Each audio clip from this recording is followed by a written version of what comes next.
Matod pa di ako no'y gigusla sa tambalanan, gida. Gigusla, maroon na gigutom ni katrobang rap-rap. Yung ganong ugutomon ka ito, takas ka rin. Ganong ato manis tambalanan, beatong sayron mga katropa ang kompletong detalye sa mga balita. Basta mga balita, inani ka ng gutom-gutom, akan itawahan na sweet. Naka-standby na speakers linya.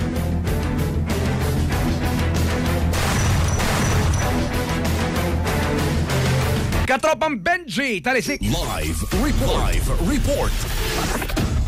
Dagang sulabat ng katabagan dyan, katabagan doon inay nga gigusla sa akadinong dito nun sa ospital, di ba doon ang kini mo ka driver sa motor, kini human nga dalang bigay siya human mabanggaan sa usa ka kusog panagan nga kasugat ini kagaya kaga BI alas 11 wala si contact na sa agabi dito kini hitabo sa may barangay poblasyon sa lungsod sa Badyan. Ang kini mao ka driver sa motor nga gidala sa tabalan ng katabagan dyan, kinapadoon nga gila sa itong kapulisan sa Badyan Police nga si Japet Dasun kaysa 21 anyos o niyang mulupyo sa Akadega Konsolasyon Cebu o sa Akadega Pilitin Stoller samtang napuyo kini sa may sitio Buay ay Barangay Balabagan, Mualboal, Cebu.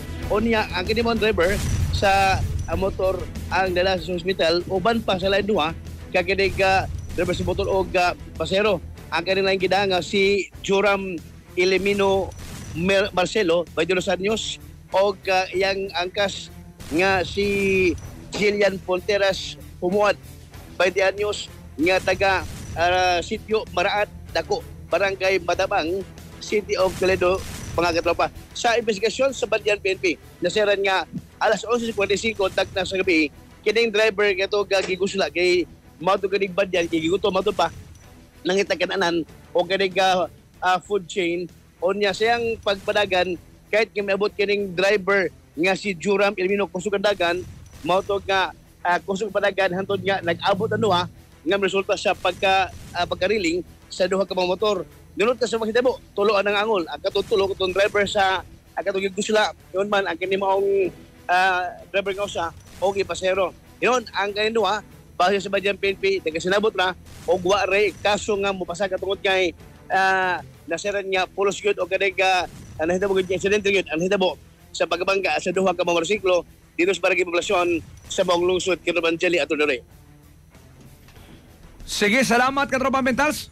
Mao na to report kanhi po sa Badyan PNP katropa maglimot sa paghaplas ko dunay sa Santone Herbal Oil. Magkataban ni matag adong tanan mga katropa. Ginawa sa Yaso Health Incorporated mapalit sa parmasyang botika sa lugar. Alas sa Pilipino para sa Pilipinas si katropa. Benji Talisik, XFM News. XFM report.